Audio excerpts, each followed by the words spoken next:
하나님 말씀 함께 보겠습니다. 구약성경 에스겔 36장 26절에서 28절 말씀입니다. 구약성경 1208쪽에 있습니다. 26절에서 28절 말씀 우리 같이 읽겠습니다.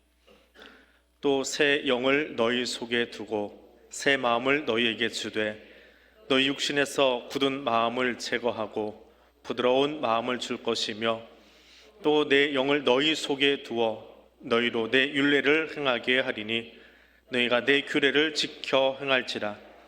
내가 너희 조상들에게 준 땅에서 너희가 거주하면서 내 백성이 되고 나는 너희 하나님이 되리라. 아멘. 예배를 회복합시다. 사랑합시다. 용서합시다.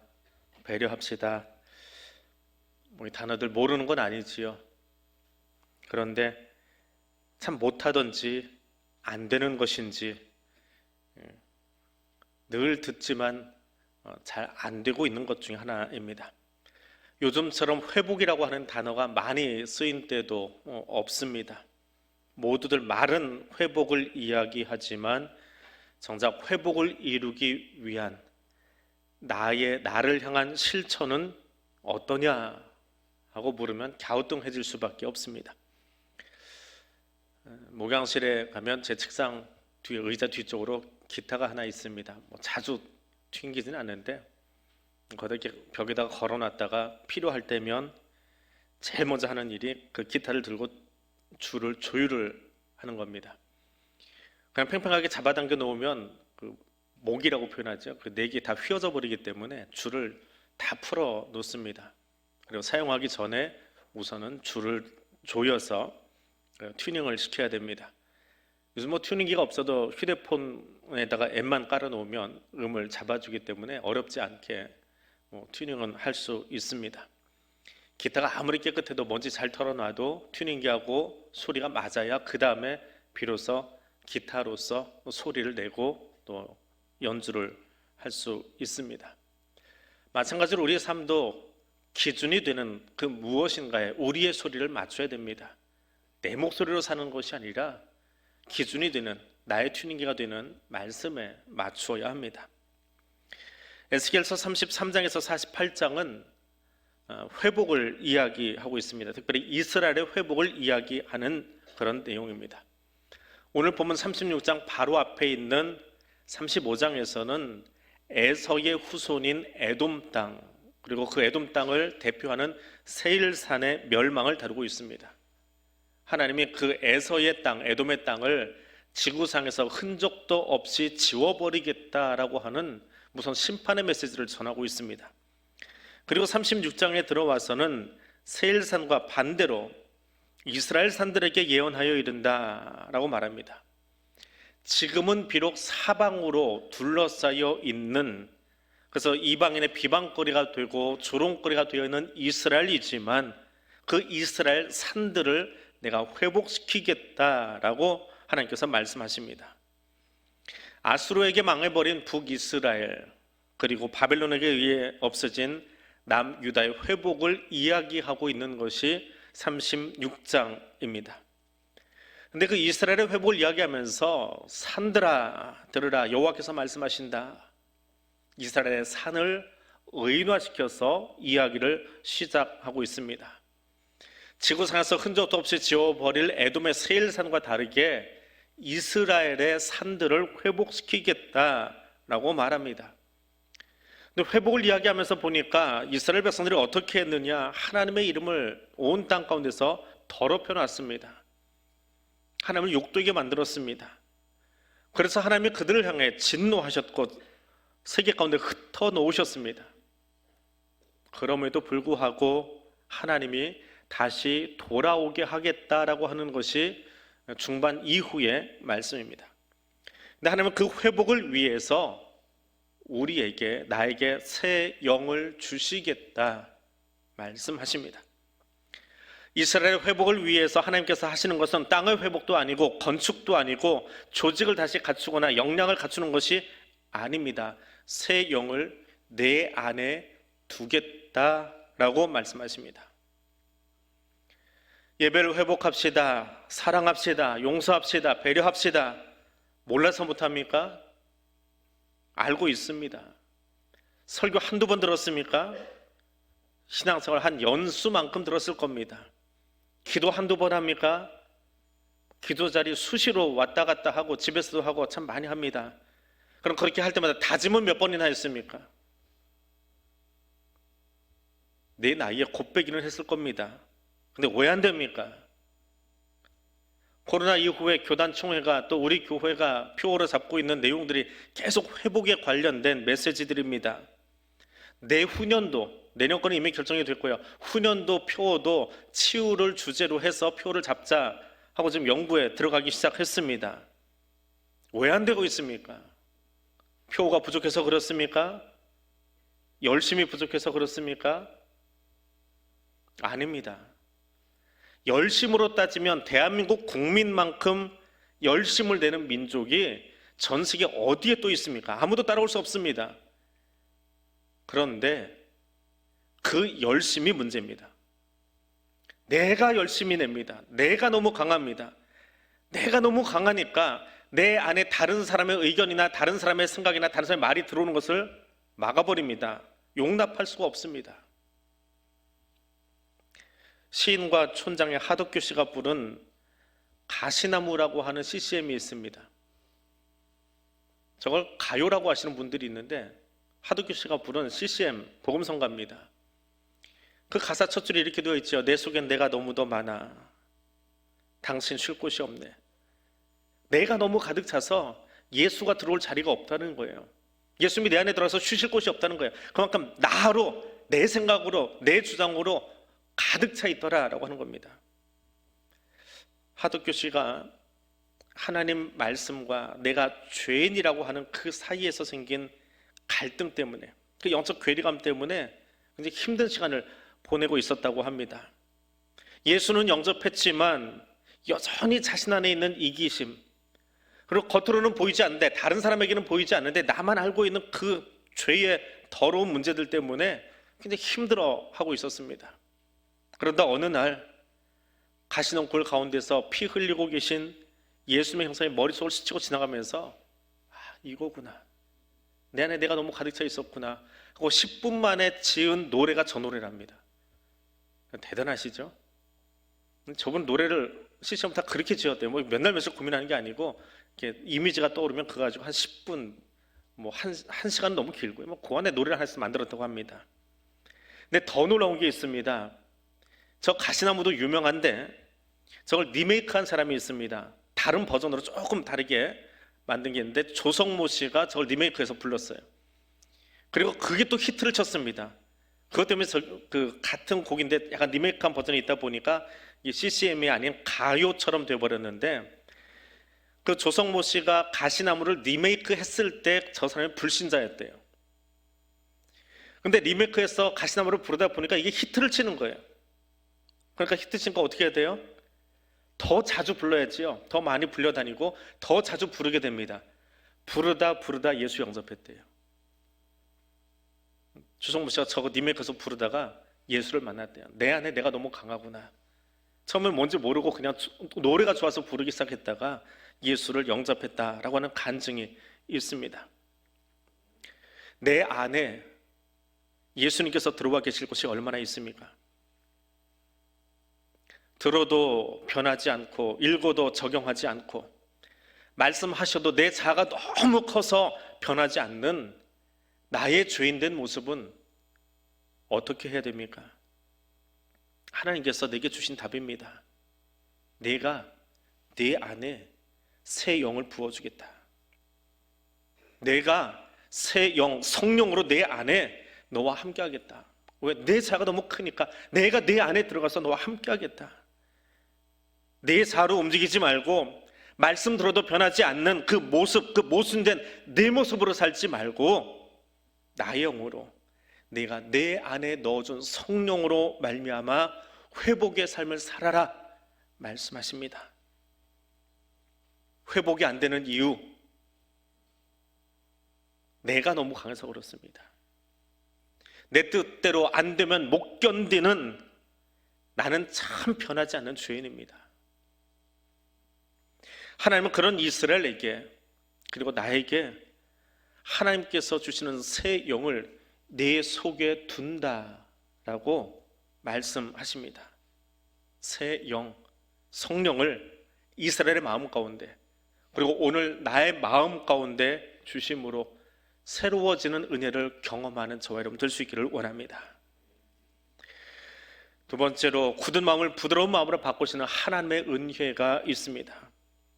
새 영을 하나님께서 우리 안에 넣어주시는 이유가 목적이 무엇입니까? 하나님은 에스겔을 통해서 우리 스스로는 하나님이 원하시는 삶을 살 수 없는, 그 새로운 삶을 살 수 없는 그런 능력이나 자질을 갖추지 못한 존재라고 알려주십니다. 24절과 25절에 가니까 맑은 물을 너에게 뿌려서 너희를 정결하게 하고 새 영을 너희 속에 두어서 너희 굳은 마음을 제거하고 부드러운 마음을 줄 것이다. 그러니까 스스로는 안 되니까 하나님이 씻어주시고 하나님의 그 마음을 부드럽게 해주시겠다라고 하는 겁니다. 이스라엘 스스로는 자정할 수 있는 능력이 없습니다. 오히려 계속해서 나쁜 습관은 끝까지 가져가는, 오히려 더 강화시키는 모습들이 있어요. 3살 버릇 8까지 가져가잖아요. 고레스 왕의 칙령으로 가나안에서 교환했지만 자신들의 힘으로는 새로운 삶을 살 수 없습니다. 도리어 나와 마음에 맞지 않는 사람이 있으면 계속 배척하고 험한 말하고 일하는 걸 방해하고 딴지 걸고, 그런 거룩한 공동체가 만들어질 수 있습니까? 그래서 하나님께서 새 영을 부어 주시겠다. 어디에? 내 마음에 주시겠다라고 말합니다. 마음이라고 하는 곳, 그것은 사람의 감정이 머무는 자리고 지혜와 지식의 자리고 내 윤리적인 도덕적인 기준이 자리 잡고 있는 곳을 마음이라고 표현합니다. 그런데 그곳에 내가 하나님 되려고 하는, 내가 다 알아, 내가 너보다 더 똑똑해, 내가 더 오래 신앙생활을 했어, 내가 교회 더 잘 알아, 내가 세상 더 잘 알아 하는 그 교만한 마음이 자리 잡고 있어서 내가 하나님 돼서 자꾸 가르치려고 해요. 내가 하나님 돼서 자꾸 다른 사람을 판단하고 있습니다. 선지자는 그것을 굳은 마음이라고 표현합니다. 굳다라고 하는 이 표현은 원래 표현은 돌 같다라고 하는 말입니다. 그런 뜻입니다. 돌 같은 마음이 이 안에 있어요. 돌같이 딱딱해서 남의 이야기는 들으려고 하지 않아요. 내 주장만, 돌 같은 그 주장만 자꾸 상대방에게 전달하려고 합니다. 하나님께서 성령을 그런 이스라엘 안에, 우리 안에 부어주십니다. 왜요? 부드러운 마음 만드시려고요. 이 부드럽다라고 하는 표현의 원래 뜻은 살코기라는 뜻이에요. 그러니까 돌같이 딱딱한 마음을 살코기처럼 부들부들한 모습으로 바꾸시겠다라고 합니다. 돌이 어떻게 하면 살코기가 될까요? 돌을 망치로 깨버리면 부셔져 버립니다. 산산조각 나죠. 근데 아무리 조각이 나도 돌은 돌의 성격을 가지고 있어요. 망치로 깨트려 놓으면 더 뾰족뾰족해집니다. 밟으면 발을 다쳐요. 근데 방법이 있습니다. 뾰족하게 날이 선 그 산, 돌, 바위, 자갈, 그 위로 용암이 지나가면 돼요. 그럼 다 녹여버립니다. 돌만 녹이는 게 아니라 화면에 보는 것처럼 흙도 물처럼 녹여버립니다. 그게 용암의 뜨거움이에요. 용암의 뜨거운 열기는 돌뿐만 아니라 흙도 물처럼 액체로 만들어버립니다. 아직도 내 자아가 남아있고, 아직도 내 혈기가 남아있고, 아직도 내 주장만 있습니까? 불같은 성령을 만나지 못해서 그래요. 불같은 성령을 만나고 나면 내 안에 있는 그 딱딱한 마음이 부드럽게 살고 다 녹아버립니다. 내 안에 넣어주신 새 영, 그 성령이 불같이 내게 임하시면 나의 굳은 마음들, 돌같이 굳은 그 마음을 살코기처럼 부드럽게 녹여주십니다. 이것이 성령을 우리 안에 넣어주신 하나님의 사랑의 목적이에요. 나를 사랑하셔서 그렇게 녹이시려고 나를 바꾸신 거예요. 그리고 우리를 회복시키십니다. 어떻게 해요? 성경이 말하는 회복에서 가장 감격스러운 일이 무엇일까요? 너는 내 백성, 나는 너의 하나님이 되리라 하는 메시지입니다. 내 나라 회복하고 내 땅 회복하고 인구가 늘어나고 모이는 인원이 늘어나고 내 집에 돌아가고, 그것도 감격스러운 일입니다. 핍박 가운데 전 세계에 흩어졌던 이스라엘 백성들이 다시 예루살렘 성전에 모여서 다 같이 절기를 지키고 예배 드리는 것도 감격스러운 일입니다. 그런데 성경은 이보다 더 감격스러운 이야기를 여러 차례 성경 안에서 이야기하고 있어요. 구약에도 신약에도 계속 나와요. 에스겔도 예외가 아닙니다. 에스겔은 오늘 28절에서 그 이야기를 하고 있습니다. 내가 너희 조상들에게 준 땅에서 너희가 거주하면서 너는 내 백성이 되고 나는 너희의 하나님이 되겠다 말씀하십니다. 이보다 더 감격스러운 장면이 어디 있겠습니까? 호세 예언자를 통해서 하시는 메시지를 기억해 보십시오. 이스라엘이 하나님께 배도하고 떠나갔을 때 하나님이 그들을 향해서 진노하셔서 말씀하십니다. 너희는 내 백성이 아니야. 너희를 절대로 불쌍히 여기지 않을 거야. 긍휼히 여기지 않을 거야. 그래서 아이들 이름까지 로암미, 로르하마라고 지어버리잖아요. 어떤 느낌이에요? 요즘은 TV가 좀 정화돼서 그렇게까지는 안 나옵니다만, 좀 예전의 드라마를 보면요, 이 가부장적인 사회를 그대로 드라마에서 표현하면서 아이들이 말썽을 피우면 아버지가 화를 냅니다. 거기다가. 그래서 어떻게 화를 내요? 나가 이 녀석아! 호적 파가! 넌 내 아들 아니야! 그러고 막 소리를 지릅니다. 요즘은 아버지들도 이 교육을 좀 많이 받아서 드라마도 순해졌어요.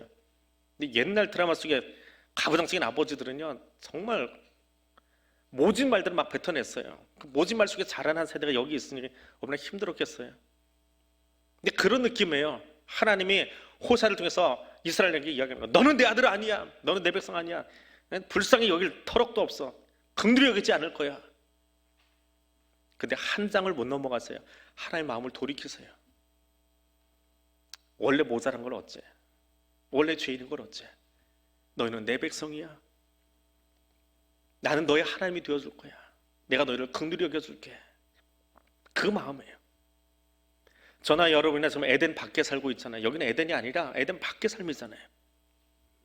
근데 우리를 결국은 어디로 끌어가실 거예요? 새하늘과 새 땅으로. 하나님 만드신 새하늘과 새 땅으로 우리를 인도하실 거예요. 그리고 그곳에서 너는 내 백성이 되고 난 너의 하나님이 되고, 하나님을 향하여 아바, 아버지로 부를 수 있도록 허락해 주시는, 그것보다 더 감격스러운 일이 어디 있겠습니까? 에스겔의 선포는 단지 정치적인 회복이나 바벨론에서의 회복, 가나안으로 돌아오는 지리적인 이동을 의미하는 것이 아닙니다. 하나님의 통치와 하나님의 백성됨의 회복을 의미하는 것입니다. 그것은 사랑의 회복이에요. 이스라엘 백성을 징계하셨던 하나님이 그 사랑으로 다시 회복시켜 주시는 겁니다. 사랑으로 불러주시는 겁니다. 사랑하기에 죄인이지만 우리들의 옛 이야기들을, 죄인된 이야기를 동이에 서에서 먼 것처럼 밀어내고 기억하지 않으시는 거예요. 그것이 회복이에요. 내가 나쁜 짓 했던 것, 하나님 배도했던 것, 그것만 기억하고 계시면 우리가 하나님 앞에 어떻게 서 있습니까? 이제 그것을 다 멀리 하시겠대요. 사랑으로 밀어내시겠대요. 그리고 나는 너의 하나님 되고 너는 내 백성 되자. 회복은 내가 할 수 없습니다. 회복은 하나님께서 내 안에 새 영, 곧 성령을 충만케 해 주실 때 가능합니다. 그리고 내 안에 계시는 그 성령님이 불같이 임하셔서 딱딱하게 굳은 돌 같은 내 마음을 부드럽게 해 주심으로 회복이 시작됩니다. 그런데 하나님은 여기서 일방적으로 우리에게 회복을 이야기하시는데 우리가 해야 될 일 하나를 말씀해 주십니다. 그것이 36장 마무리하는 37절, 38절인데요. 우리 37절 말씀만 함께 읽겠습니다. 화면에 떠 있습니다. 함께 읽습니다. 주 여호와께서 이같이 말씀하셨느니라. 그래도 이스라엘 족속이 이같이 자기들에게 이루어 주기를 내게 구하여야 할지라. 내가 그들의 수요를 양떼같이 많아지게 하되. 읽으셨습니까? 우리 할 일이 무엇인지 들으셨습니까? 하나님은 분명 우리에게, 우리 스스로는 자정 노력이 없어서 굳은 마음을 가지고 있어서 우리 안에 새 영을 넣어주시고 그 영을 통해서, 성령을 통해서 우리를 부드럽게 해주시겠다라고 하십니다. 하나님과 우리 사이에 막힌 관계를 부드럽게 하시겠다라고 합니다. 그리고 이제 우리에게 할 일을 하나 주세요. 하나님의 거룩한 이름을 위해서 일방적으로 회복을 약속하셨는데 이제는 우리 차례예요. 회복을 명령하신 뒤에 우리가 할 일을 하나 주셨어요. 하나님 사랑의 메시지를 들었다면 하나님의 백성들이 양떼처럼 몰려와 드릴 그 예배의 자리를 회복하기 위해서 너는 뭐 하라고요? 너는 뭐 하라고요? 기도하라고요. 너는 기도하라라고 말씀하십니다. 이것을 위해서 기도하라는 거예요. 이것을 구하라는 거예요. 기도는 무엇이냐? 하나님과 관계가 회복된 성도만 할 수 있는 일입니다. 기도는 회복을 허락하시나 하나님이 우리를 회복하실 거야 라고 하는 그 사실을 신뢰하는 사람만 할 수 있어요. 하나님에 대한 믿음이 없는데 어떻게 기도가 나옵니까? 하나님이 해주실지 안 해주실지도 모르는데 어떻게 이거 주세요라고 말을 할 수 있습니까? 약속을 믿는 사람만이, 말씀을 믿는 사람만이, 그것을 신뢰하는 사람만이 하나님을 향해서 기도할 수 있는 거예요. 하나님은 그 일을 우리에게 명령하십니다. 내가 너의 하나님 되어줄게. 그거 믿니? 넌 내 백성이야. 그 사실을 확신하니? 그러면 나한테 구해. 내가 들어줄게. 어떻게? 무엇을 위해서? 회복을 위해서. 기도자를 지켜. 그 신뢰하는 백성들을 통해서 또 신뢰하는 사람들을 그 기도자리에 불러서 내가 양떼를 모은 것 같이 이 자리에 가득하게 해줄게. 하나님의 사랑의 메시지입니다. 하나님이 우리를 사랑하셔서 성령을 저와 여러분 안에 넣어주셨습니다. 이제는 그 사랑의 메시지에 응답해서 온전한 신앙 공동체가 회복되도록 기도하십시다. 그러면 그 신뢰하는 마음을 가지고 기도하는 백성들을 통해서 하나님이 이곳에 양떼를 불러 모으실 것을 믿습니다. 그 확신 가운데 회복의 날을 꿈꾸는 믿음의 사람, 사랑의 메시지를 가슴에 담는 사람 될 수 있기를 원합니다. 우리 같이 기도하겠습니다. 하나님, 내가 하나님의 영, 곧 성령 충만하기를 원합니다. 하나님, 내 안에 성령의 불로 내 굳은 마음들을 다 녹여주시고 부드럽게 해주시기를 원합니다. 그리고 하나님, 이제 결단합니다. 하나님을 신뢰함으로 기도의 자리로 나아가겠습니다. 내 걸음이 기도의 자리를 떠나지 아니하도록 지켜주십시오. 그리고 약속하신 것처럼, 오늘 말씀에 약속하신 것처럼 양떼를 모으는 것과 같이 이곳에 여호와를 신뢰하는 백성으로 이 선이 가득하여지도록 하나님 우리와 함께 해주십시오. 이 기도 제목 가지고 우리 함께 소리내서 한 2분 정도 통성으로 기도합니다. 거룩하신 하나님, 감사합니다. 우리는 본래 죄인이었습니다. 내 스스로 하나님 되려 하였고 선악과를 따먹은 첫 번째 아담의 후예들입니다. 거기에 스스로 하나님 되려 했고 내가 모든 것을 하려 하며 내가 주장하려 하며 내 마음대로 살려 했던 굳은 백성들임을 고백합니다. 그러나 주님, 그런 우리를 긍휼히 여겨주시고 우리 안에 성령을 보내어 주셔서 성령 하나님이 내 안에 내주게 하여 주시니 감사드립니다. 이 시간 성령 하나님, 그 성령의 뜨거운 불로 나의 굳은 마음들을, 나의 돌 같은 마음들을 부드럽게 해 주시기를 원합니다. 그리고 무엇보다 우리에게 회복을 명령하시고 그 회복을 이루실 하나님을 신뢰함으로 이제 내가 그것을 위해 기도하라 하신 말씀대로 내가 기도의 자리로 나아가겠습니다. 우리가 마땅히 모여 그 기도해야 될 자리들을 채워가겠습니다. 기도하는 한 사람 한 사람이 모여서 양떼와 같이 모여서 하나님이 기뻐하시는 여호와를 신뢰하는 백성들로 가득한 주의 전의 회복을 바라볼 수 있기를 원합니다. 다른 사람을 향하여 말하지 않겠습니다. 하나님을 향하여 신뢰하는 내가 그 자리에 나아가 하나님의 회복의 때를 기다리며 엎드리겠습니다. 그리고 이곳에 그 하나님 나라가 회복될 수 있도록 성령님 우리와 함께하여 주시옵소서. 사랑의 하나님, 우리는 하나님 앞에 굳은 백성인 것을 고백합니다. 그러나 여호와께서 보내주신 성령의 불로 말미암아 그 굳은 마음이 부드럽게 될 것을 믿습니다. 주여, 우리의 마음을 새롭게 하여 주옵소서. 주여, 나로 하여금 하나님을 신뢰하며 기도하는 그 자리에 무릎 꿇게 하여 주옵소서. 그리고 주를 신뢰하는 백성들로 말미암아 이곳에 양떼의 모여듦 같이 하나님의 나라가 회복되게 하옵소서. 예수님 이름으로 기도드립니다. 아멘.